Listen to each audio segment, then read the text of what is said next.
भागते भागते दोनों थक जाते हैं। जियंग होती है वो कहने लग जाती है ये मेरी वजह से तो नहीं है, तुम मेरी वजह से तो तुम छोड़कर नहीं जा रहे हो। तो फिर कहने लग जाता है नहीं ऐसी बात नहीं है। कहने लग जाता है वो मेरी वजह से है, मैं अपनी वजह से जा रहा हूँ। कहने लग जाता है मेरे खुद के फायदे की वजह से हमारी फैमिली स्ट्रगल में चली जाएगी। कहने लग जाती है ये तुम क्या बकवास कर रहे हो। कहने लग जाता है क्या तुम नहीं जानती। बताने लग जाता है कि मॉम और डैड ने कभी शादी ही नहीं की थी। बात को सुनकर यार जियंग जो होती है एकदम से चौंक जाती है। कहने लग जाती है क्या ये मॉम ने बताया तुम्हें। वो कहने लग जाता नहीं मुझे मैनेजर ने बताया। कहने लग जाती मुझे भी पिछले साल ही पता चला। अभी बहुत ज्यादा सरप्राइज हो गई थी कि यार इन दोनों ने मैरिज ही नहीं किया। कहने लग जाती लेकिन कुछ भी चेंज नहीं होगा। जीवन कहता है हाँ तुमने सही कहा। कहने लग जाता हम फैमिली की तरह ही रहेंगे, लेकिन मैं यहाँ पर रहूंगा तो यार हमारी फैमिली को डैमेज हो जाएगा, क्योंकि यार हमारी रिलेशनशिप अलग ही होती जा रही है। यही कारण है कि मैं यहाँ से जाने की कोशिश कर रहा हूँ। इसमें मेरी मदद करने की कोशिश करो नूना। तो वापस से हम एक बढ़िया से शिवलिंग बन जाते हैं। तो फिर यार उसके तरफ देखने लग जाती है। कहने लग जाती है ठीक है। कहने लगे लेकिन फिर भी मैंने ही लाइन क्रॉस की थी पहले, तुमने नहीं। उसके तरफ देखते हुए कहने लग जाती है कि इसमें सबसे बड़ा फॉल्ट मेरा ही था। कहने लग जाती है कि 3 साल ऐसे ही गुजर गए, हमें पता भी नहीं चला। फिर जो जीवन होता है उसके कंधों पर हाथ रखने लग जाता है।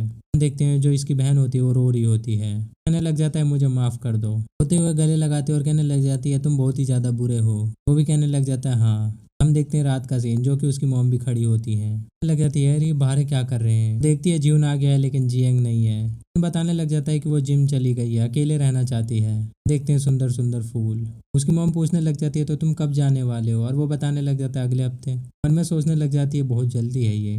पूछने लग जाता है वायदा पे तुमने इनहेरिटेंस प्राप्त कर लिया मेरे डैड का। वो कहने लग जाती है क्या। कहने लग जाता है कि मैंने जो मैनेजर है उससे बात किया था, तो तुम यार साथ जरूर निभाना ताकि मुझे शांति मिल सके। कहने लग जाती है कि ये सही नहीं है। कहने लग जाता है क्या सही नहीं है, सब कुछ सही है। देखते हैं यार उसकी मॉम कीमची चिकाई बना रही होती है, उसे सिखा रही होती है कि देख लो ये ऐसे बनता है। देखते हैं उसकी मॉम आखिरी बार उसके हाथ पर हाथ रख रही होती है। तो यार उससे कुछ परमिशन मांगने लग जाती है। जून कहने लग जाता है पूछो। कहने लग जाती है क्या तुम मुझे लास्ट टाइम हक दे सकते हो। कहने लग जाते हैं not as a mother and son but as a man and woman. बात को सुनकर जो हमारा हीरो होता है वो शर्माने लग जाता है। ये साले कभी भी नहीं सुधरेंगे। इनके बीच में फिर से टाका भिड़ने लग जाता है। हम देखते हैं एक हफ्ते के बाद का सीन जो कि एयरपोर्ट का होता है। देखते हैं यार 4 बंदे जो कि यही सब होते हैं फैमिली। जियंग कहने लग जाती है कि कॉल करना मत भूलना और सेफली जाना। कहने लग जाता है ठीक है। मैनेजर कहने लग जाता है जल्दी चले जाओ नहीं तो तुम लेट हो जाओगे। कहने लग जाता है कि मैं आपके ध्यान में रखते हुए जा रहा हूँ इन दोनों को। कहने लग जाता है ठीक है तुम चिंता मत करो। मतलब कि अब मैनेजर के मजे।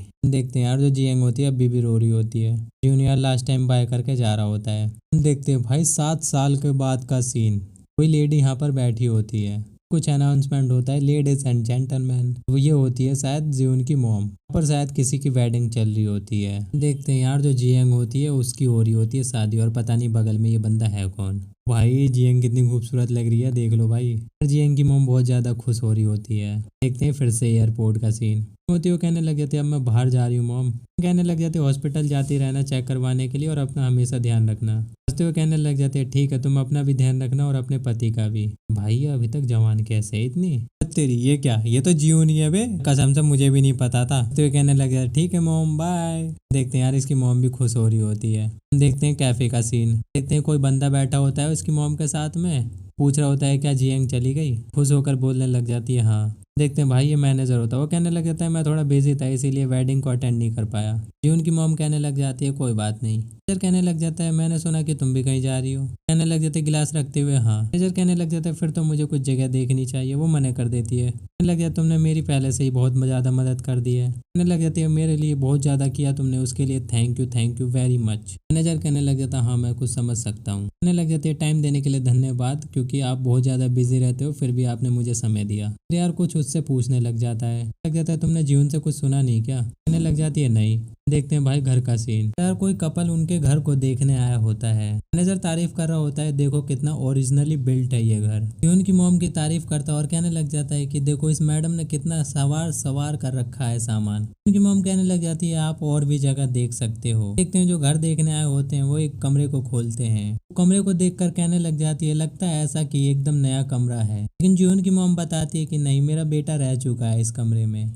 आपस में बात कर रहे होते हैं ये कमरा काफी सुंदर है। आपस में बात कर रहे होते हैं कि टच में ही रहना मैडम, और वो कहने लग जाती है हाँ। देखते हैं उसी कमरे में जीवन की मॉम अंदर आ रही होती है। बताने लग जाती है मैं इस कमरे का साफ सफाई ध्यान से रखती थी। तो जाकर जीवन के बेड पर बैठ जाती है। भी एक फोटो एल्बम को नोटिस करती है। कहने लग जाती है कि यार मैं इसे तो हर जगह ढूंढ रही थी और यहाँ पर है। कुछ देखती है और चौंक जाती है। उसे एक लेटर मिलता है। ये लेटर जीहुन ने लिखा होता है। लेटर में बता रहा होता है कि मैं आपको फेस टू फेस नहीं बता सकता क्योंकि मेरे अंदर इतना करेज नहीं है। कहने लग जाता है जब मैं कोरिया में था मेरे साथ बहुत कुछ हुआ लेकिन मैं कुछ समझ पाने के लिए इमेच्योर था। देखते हैं जीहुन इस लेटर को लिख रहा होता है कि यार अगर मैं अडल्ट हो जाऊं तो शायद कुछ समझ पाऊं, कैपेबल हूं कि मैं खुद का डिसीजन खुद ही ले सकूं। दिखता है कि यार तुम्हारे लिए मेरी फीलिंग्स कभी भी चेंज नहीं होने वाली। कहने लग जाता है कि मैं तुम्हारे लिए वापस जरूर आऊंगा। लेटर में एल्बम को बंद कर देता है। हम देखते हैं प्रेजेंट का सीन जो कि एल्बम लेके उसकी आंखों से आंसू गिर रहे होते हैं। लास्ट में लिखा होता है आई लव यू मॉम। अभी वो कुछ नोटिस करती है। डिलीवरी बॉय होता है। वो कहने लग जाता है क्या आप मेरे डॉक्यूमेंट पर साइन कर दोगी। दरवाजा खोलती है। वो कहने लग जाते हैं मुझे माफ करना मैं ऊपर थी इसीलिए डोरबेल को मिस कर दिया। देखकर एकदम से ही चौंक जाती है। इस करके कमेंट में बताओ ये कौन हो सकता है। बंदा कह रहा होता है कि वेदर अभी भी हॉट है जैसा कि पहले था। वो कैप हटाता है और हम देखते हैं ये कौन हो सकता है। जीहुन कहने लग जाता है मुझे माफ करना मैंने आपको बहुत देर तक इंतजार करवाया। गर्दन हिलाती है और कहने लग जाती नहीं। उसके सीने से लग जाती है और कहने लग जाती है मैं भी बहुत ज्यादा मिस कर रही थी तुम्हें। जीहुन भी अपना हाथ घुमाता है और कहने लग जाता है मैं भी। जीहुन जो होता है वो धन्यवाद कर रहा होता है वेट करने के लिए। कहने लग जाता है मैं किसी के लिए प्यार में हूँ वो भी किसी स्पेशल बंदे के लिए। वो पहली कभी मेरी मदर रह चुकी है लेकिन वो अब मेरी लवर है और फिर टाका भिड़ जाता है। भाई लोग स्टोरी होती है यहीं पर एंड और फाइनली ये मांगा चैप्टर एकदम फिनिश्ड होता है 50 चैप्टरों में। चैनल पे मेरा पहला मांगा है जो कि कंप्लीट हुआ है क्योंकि भाई इसमें चैप्टर ही कम है 50 में। यार ये मांगा कैसा लगा मुझे भी नहीं पता था भाई ये चैप्टर खत्म हो जाएगा मतलब मांगा खत्म हो जाएगी लेकिन मैंने खत्म करके ही भाई ऐसे ही सपोर्ट करते रहोगे तो सारे चैप्टर्स कंप्लीट होते रहेंगे। नहीं करोगे तो यार क्या ही कर सकता हूँ मैं। Thank you for all my subscriber. वो सब्सक्राइबर नहीं है मेरे भाई बंधुए हैं जो कि मुझे सपोर्ट करते हैं। धन्यवाद यार। इस मांगा को खत्म करने के बाद में मुझे बहुत ही ज्यादा खुशी हो रही है।